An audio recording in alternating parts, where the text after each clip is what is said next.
Good afternoon. This is Eric LeClaire, and we are representing Push Press. Today we are continuing our In the Trenches series. And one of my absolute favorite coaches, gym owners, and old-time friends from at least 2009, we've got Jeff Tucker today. And I'll tell you what, it's just an honor to be able to steal some time from him. And I guarantee you some of the stuff we discuss, what relevant to leadership, and definitely the direction that our gyms are going will definitely benefit from our discussion today. And I can't imagine anyone that's paying attention doesn't know you, Jeff. But for those that don't, man, thank you so much for coming on. And let's hear a little bit about where you came from. Well, yeah, and it's an honor to be here, and thanks for that. Gosh, I hope I can live up to that introduction. I'm not quite sure I can. Of course. No, basically started back in '06, opening up a company called GSX Athletics, which was a facility to develop a multitude of platforms of training for kids to adults. We did everything from ballet to taekwondo to gymnastics to what would be considered global fitness back then, youth sports training. About 6 months after we opened, we parlayed that into affiliate number 278. So, from there, Greg Glassman reached out to me and saw what we were doing there in Fort Worth, Texas. And so from GSX CrossFit, we developed that into the CrossFit gymnastics course that, frankly, we've been involved in now since '08. So here we are 12 years later. That's got to be at least one of the longest running CrossFit certifications to date, right? It is. Probably the only one that would be close to me would be Coach Berger. Weightlifting. I was going to. Yep. Yeah. I mean, when we started, you go back to those days. It was Jeff and Mickey Martin, me, Rob Wolf. Of course, Rob Wolf would have been a newbie then. We had Rob Wolf in there. We had Ripito was in there. Jeff Martone. In there for a little bit for kettlebell. Yeah. And then we had Brian McKenzie in there at that time with pose running. So that's going way, way back. But yeah, we were the foundational component for gymnastics for CrossFit. Man, I sincerely miss the subject matter experts of those days that brought not only the education, but the personality and the spirit and like the absolute care to deliver on that first charter of mechanics, then consistency, then intensity. It was all about the mechanical aspects of positions first and understanding. Yeah. Be different. I mean, obviously, but no doubt. Even back then, Eric, we were teaching strength and form before speed, and we always butted our head against the wall with CrossFit over that until finally, I think it only took about 10 years for them to turn around and go, you know what, that guy might be right. Right. They're like, he was onto something. Yeah. There's a reason we hired that guy, but anyway, I appreciate that. Well, I mean, one of the reasons why I've been given this fantastic platform to have this discussion with both men and women and coaches that, to be honest and very selfishly, that I looked up to in my development. It was the same kind of thing. It was early 2006, 2007. They opened the floodgates and said, go get as many certifications by these men and women that you possibly can. And you stuck out to me as someone who articulated the focus and the discipline and that organizational structure as levels of progression. And that stuck with me. I mean, here we are, like you said, 14, 15 years later in coaching. So when it came time to talk leadership and fast forward to today, the absence of true operational leadership in this business, I couldn't think of a better person. So I know that there's some backstory to you that may have helped develop your principles or your values from law enforcement days into business ownership or entrepreneurship, into coaching, into teaching, and now, of course, into the endeavors that you're doing today. So do you have like a working definition of like principles and values that have helped form who you are as a coach or as a business owner? Well, I think so. I mean, the short answer, yeah, I think I do. At the end of the day, it boils down to one thing: how can I be of service? So there's lots of ways to be of service in any industry. We try really hard to play to our talents, no matter what we're touching. Right. Whether, I mean, like right now we're in the middle of a pandemic, and we started off 7 months ago, and we created a brewery and a winery. And, that was for the community I'm in right now, with statewide distribution that has turned in overnight, literally overnight, within 96 hours, we created a new corporation for hand sanitizer that we've sold all the way down to Australia. So, Wow. yeah, I mean, that's, so when you get down to, a business performer is a business performer. A prospectus is a prospectus, no matter what you're in. If you want to sell marigolds, or you want to sell chocolates, or you want to sell gymnastics, it's all the same.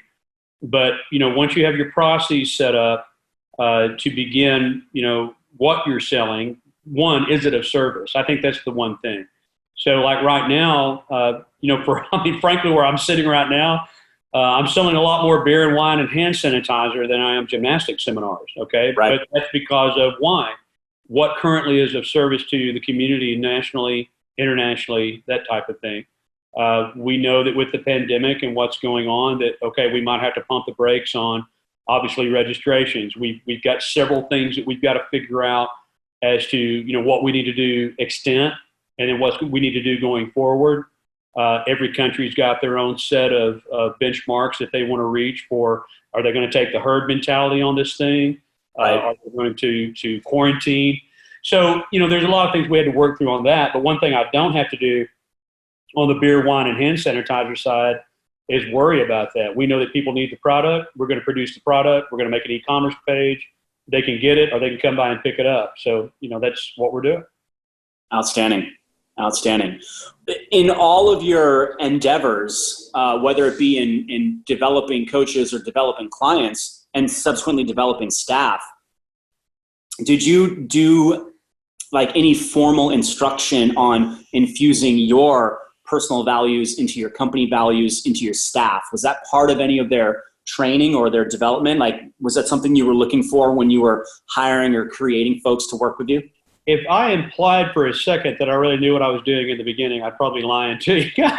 but I will say this: I did have a goal in mind, and so these values that you refer to them as, were always fluid. They're always ongoing, because you're always evolving within.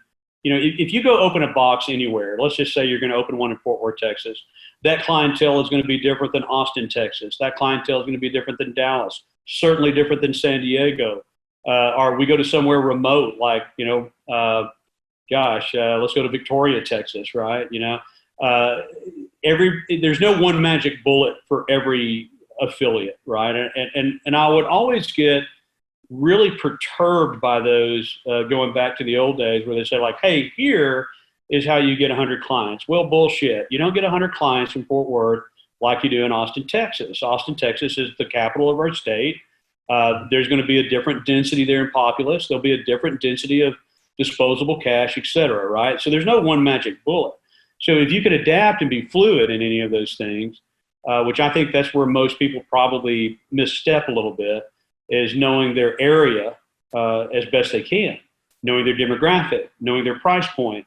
And then what you're going to do is what? You're going to deliver on that price point. So more specifically to your question, is, we would infuse in them what our expectation was given to the demographic that we had. I'll never forget the very first time I told CrossFit that I was going to Australia in 2009. They said, well, why are you going to Australia? And I said, well, we're going down there because A, I've got the Olympic Center in Sydney, and B, we've just sold out 2 courses back to back, 46 people per course. I'm like, no. You need to have them come to the U.S. I'm like, oh, yeah, let's triple their cost. Let's do that, right? And, it's ridiculous how this thing used to be looked at. And so when I finally was able to convince them that, A, we're going to get international exposure as an SME, which we were the first ones to go international. Well, here we are placating to a market in demand and supply.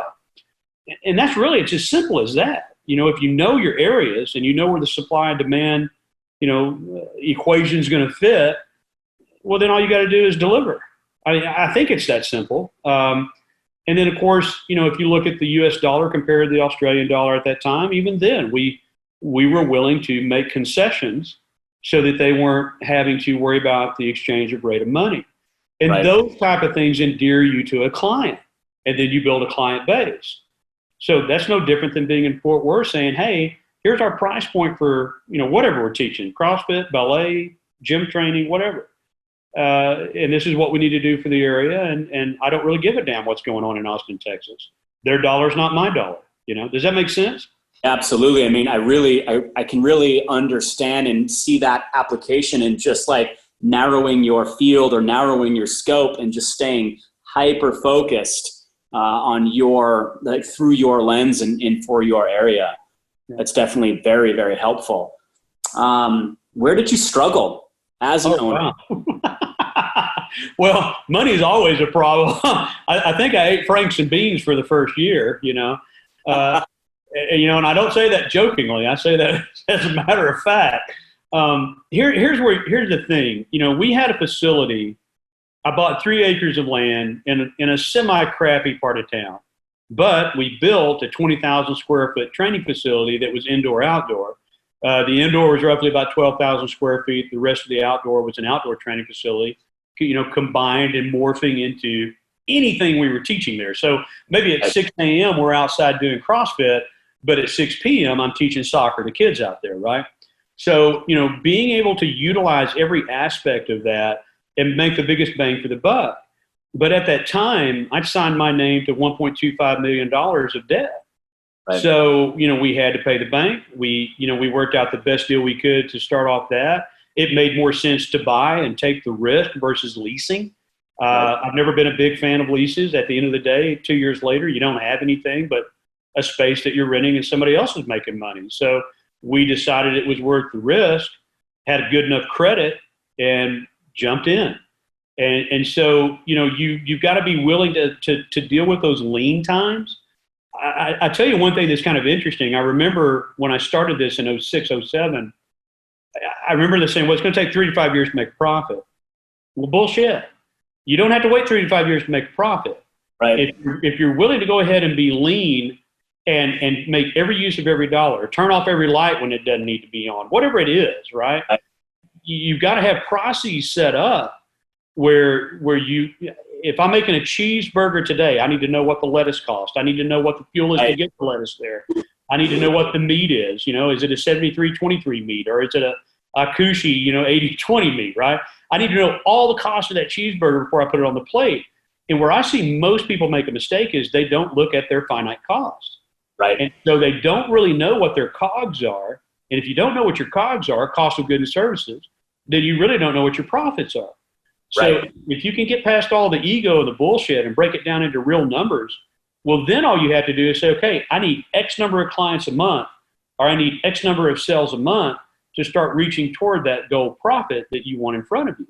Now, that took time, and I never had a business degree. I've got the degree of hard knocks. Right. But, I can read, and so I would resource specific books and information that would be best practices.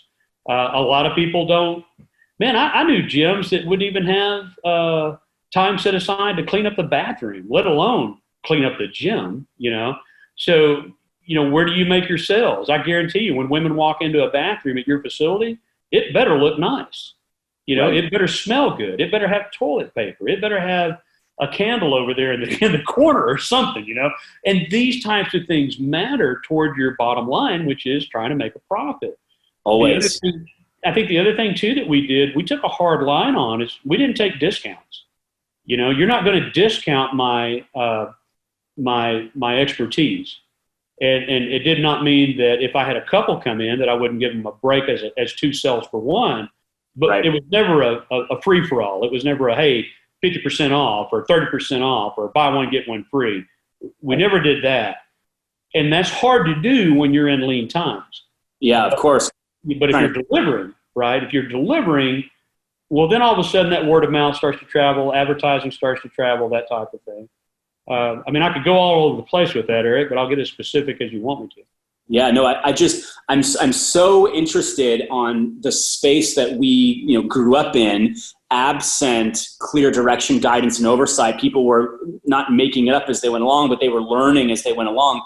Today, fast forward to 2020, you've got 20 guru business entrepreneurial companies out there selling leadership or selling, let's say, business mentorship, business guidance, in absence of what's not being offered, let's say, and maybe we agree that it's not to be offered at the affiliate level, but today there seems to be this absence of leadership. Who do you ascribe to, or who do you look to as a mentor? Do you personally have business mentors or gentlemen or ladies that you've worked with that you trust and have confidence in? I do, and they tend to be people that I've worked with personally more so than like, I'm going to sound like an absolute asshole here for a second, so forgive me, but I'm just going to say the word Tim. I won't say his last name. Okay. But, there's a guy out there right now who is telling everybody that, hey, there's only so many hours in a work week, and there's only so many hours in a day. Well, that sounds incredible, and, he's got a podcast and he's espousing all these wonderful attributes to simplistic business. Man, it would be fantastic if that were the case. Right. Which it really is. Yep. Yeah, it's not the case. I mean, look, I always signed my letterhead CEO, GSX CrossFit, and head janitor, because that's what you are. Oh, yeah. Yeah. You've stood up the brewery if you were only doing 4 hours. I mean, that's not going to work. Yeah, there's no way it's going to work. You're not only working after you leave the place, you're working when you're at home at your computer, getting ready for the next day and week. All day. It's all day. All day.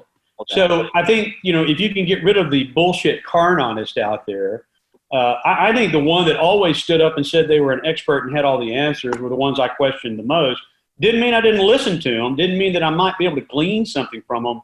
But I also knew that there was a preface to that, and that was, you know what, you don't live in my area. You don't know my demographic, and it's not a one-size-fits-all. It's just not. Right. I think if you can get that in your construct, then you can start to look at focusing on your demographic in your area and then expanding outside of that. Now, as to the viral thing that we're seeing right now, as far as everybody all of a sudden, what's happened since a lot of boxes, have shut down? Well, everybody all of a sudden has online content. Well, right. No shit, and so, Yep. Yeah, and that doesn't necessarily mean that there's not some low-hanging fruit to grab there. There is.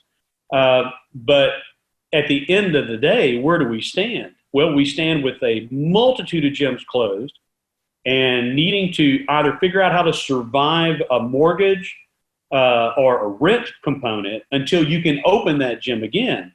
And I've yet to look in that crystal ball and know when that's going to happen. Right. So it's made for some pretty bloody times. And there's not anybody out there right now who's pontificating a solution, right?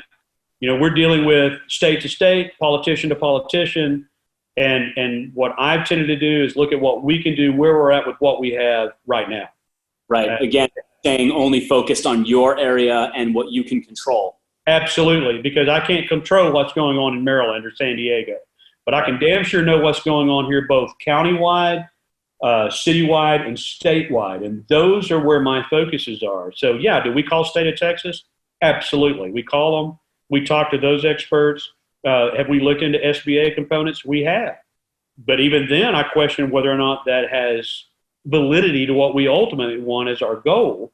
Right. Can I keep that construct of a PPP incentive? And if I feel that I can, fantastic. If I can't, well, then it's not worth anything to me, and it's off to plan B.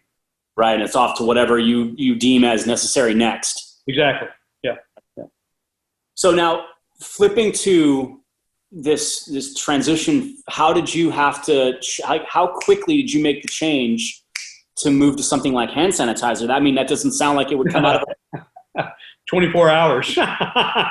we literally created a corporation in 24 hours. And then now I would be lying to you if I said we weren't still constantly catching up from that, because that's not how you normally start a practice of a business. Right. But, we already knew what normal standards were. And we knew that if, okay, fine, we're going to go ahead and start Teddy's Brew House or Teddy's Hand Sanitizer. We immediately contacted FDA. We got the recipe. We had the construct with both federal and state licensing. We knew we could leverage that. We had the equipment. We could leverage that. We had product. We could leverage that. We looked at everything that we had to offer and made sure that it was on our con list, our pro and con list. And mostly what we had at the end of the day were pros. So the only cons we had to work through were just making sure that FDA and USDA oversight was taken care of, and we did that. Wow. Now, that would not have happened if FDA and USDA did not let go of some regulations that would be normal standard practice. Right, I understood. Yeah, and they did that for us and a multitude of other distilleries and brewers. But with that, we could turn around and start parlaying sales locally into statewide and international. And what happened was it was a supply and demand chain thing. I mean, people would call me and say, now, how much can you make? Well, right now, we're ramped up where we can make 30,000 gallons of hand sanitizer a day. Wow. So we're kicking Bacardi's ass right now. Wow. Yeah. But that's relationships. So that's garnering relationships and turning that into a business performer that does work. We project our sales next month into anywhere between 20 to 40,000 gallons a month is what we plan on. Wow. Now, does that last? That's kind of the next question. I don't think it does. I think you've got to be realistic that there's a pandemic curve that's going to occur here. But we've also even started working with FDA to create a second tier labeling system for a product that goes beyond the current recipe that FDA requires. So, yeah, we're looking down the 3-5 year plan here of, okay, we have a medical grade product we can put out. It's 80% strength, renders down from 200 proof alcohol into the product itself. And then from there, we'll start getting into aesthetics with what would be considered a quasi-normal world of hand sanitizer. But what are we doing right now? Well, we're garnering customers. We garner immediate customers and repeat customers because we can deliver product now. Right. So client base as fast as you possibly can today. Absolutely. Yeah. I mean, if somebody tells me that, hey, I need to have 9 pallets of hand sanitizer, my answer to them is yes. Awesome. let me make that happen for you. If I've got to change some of our pricing where I can, I will. But it's not going to be across the board that I always can. And what we see in the market right now, there are other companies out there who obviously are trying to jump into the pool with us, and that's fine. That's capitalism. However, not many can hit the margins that we're hitting on production. So we're kind of ahead of the curve there, and we'll take advantage of that where we can. And then there's a feel-good story to this too. I mean, the other day we give away thousands of gallons of this stuff. So, we had a senior care facility that needed 325 8-ounce bottles. We just packaged them, went and sent them to them. Gave them $2,400 worth of product, no cost. So, we do things like that too. That's how you serve your community in a different way. Absolutely, and especially if it's a community that's local to you.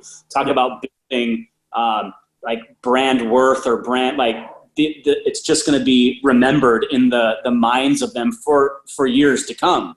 Right. And that's what I mean by being of service. When I say be of service, it goes back to my old firefighting days where, I was a civil servant. You signed up for the job. You knew what the job was. You didn't walk around with a white hat. You just said, hey, I'm a civil servant. How can I help you? And I look at this the same way. I don't care if it's gymnastics or hand sanitizer or beer. How can we be of service to you? What is it that I can do for you? And I've always, it's funny, even in the gymnastics search, I would always close out the cert, and you might remember this, that at the end of the day, after spending 16 hours with you, I hope we've been of service to you in some way. And if we have, then we've done our job. But we will continue to be of service to you going forward. All you have to do is email me, call me. I'll be of service to you any way I can. And it started the day I met you. It started the day I met anybody that was at a course that attended us. Didn't matter if it was Texas, Denmark, New Zealand, whatever. Yep. That's what we're here to do. And so if that mantra can be elevated to a platform of where people understand that we mean it, then yeah, exactly. And so not only are we being of service, but we have a loyalty there to them. They have a loyalty to us. And I think that's the fabric of everything we do, honestly. It echoes authenticity. It echoes the genuine care and the compassion to be of service. And why it's so easy for me to remember is because there's so many folks and businesses, brands that don't care. Yeah. Their ethics, morals, behaviors, character are so shallow you can almost see straight through it immediately. So when yeah, and I think others, Eric, would put it as low. They might say, don't focus on the dollar. Okay, well, that's one way to look at it. Don't focus on the dollar. I agree with that. But if you're not focusing on the dollar, what are you focusing on? Well, to me, it's the end result. And the end result is, at the end of the day, if you teach somebody to do a muscle up, do a clean and jerk, to do a deadlift, have you been of service to them? And the answer is yes. Yep. Especially if you've done it well, if you do your job well, right? And that's where all of these things start to pile on one on top of another. And it's not being of service for service sake. It's not accolades. It's none of that bullshit. It's about literally taking the time to talk to people and help them. And if you do that, I'm a living proof that it's paid in dividends in ways I never could have imagined, both emotionally, physically, professionally. And that's what I think it is. And if most people will be patient and they'll do that, it will come back to you in a great way. I believe that fervently. Oh, agreed, 100%. As you are a living testament to that, as are we. I have a daughter today because of that. We were gifted lovingly and caringly a surrogate to carry our daughter to full-term pregnancy, and it was gifted. Like, we recognize you can't have a child. We recognize that your wife is struggling, and we have the capacity to help you. Right. And so 5 months later, I got a 5-month-old because of that. And it was from a relationship created 10 years ago. Right. And that's how it is, man. I mean, and you never know when that's going to circle back around to you. I still, to this day, I get emails and texts from people. Gosh, there's a guy, Roy, that has followed me forever since Perth, Australia. And that's going way back. And, I got an email from him just the other day. Hey, coach, how's it going? That's beautiful to me when I read that. Hey, how's it going in Australia? Where are you at now? And you get to catch up, and everybody's dealing with their stress right now. But just to have a simple hello, a warm smile goes a long way. Sure does. Well, let's call it there with the last message. What we ask a lot of the coaches, a lot of business owners, is to think about those that are struggling today. And if you had a chance to provide a piece of insight or a piece of wisdom to those struggling business owners, whether we're talking coaches, whether we're talking other brewery owners, what would you say today, knowing what's going on? I think a couple of things. I think I would say question everything and don't take no for an answer, just off the cuff. And I say that just because here lately I've had to do more of that than I thought I would. And what I mean by that specifically is, when I say question everything, do your research. Just because somebody says it's this way does not necessarily mean that it is. I know that seems ambiguous, but right. Dig in and do your research. Know who you're dealing with. Know that they're going to deliver. Don't be afraid to fall back on things like, normal standard business practice of NDAs and purchasing orders and agreements and terms and conditions. Those things matter even in a time right now. And what most people have even tried to get me to do is to push beyond that and let it go. Right. And I'll circle them back around to, sorry, just because there's a pandemic does not mean we're not going to still follow standard business practice. So Smart. That way you protect yourself legally, I think, and morally. And, God, trust your gut in this thing. Sit back and don't be afraid to sit back and ponder it, and don't think that you've got to make an immediate decision. I can think of several things in the last 4 weeks where I've thought, okay, I need to just jump on this and take another 24 hours and think, Mark. And that, yeah, never respond with emotion, right? Which is way hard for me. But sitting back and taking that time and reflecting on people you trust. I've got a great business partner in this, our master brewer, and I'll look at Wes all the time across the table in this room and go, okay, what do you think? Let's sleep on it tonight. Let's wake up tomorrow when we're not tired after an 18-hour day, and let's see where we're at. So, those are some things I would consider, frankly, prudent given the time that we're in.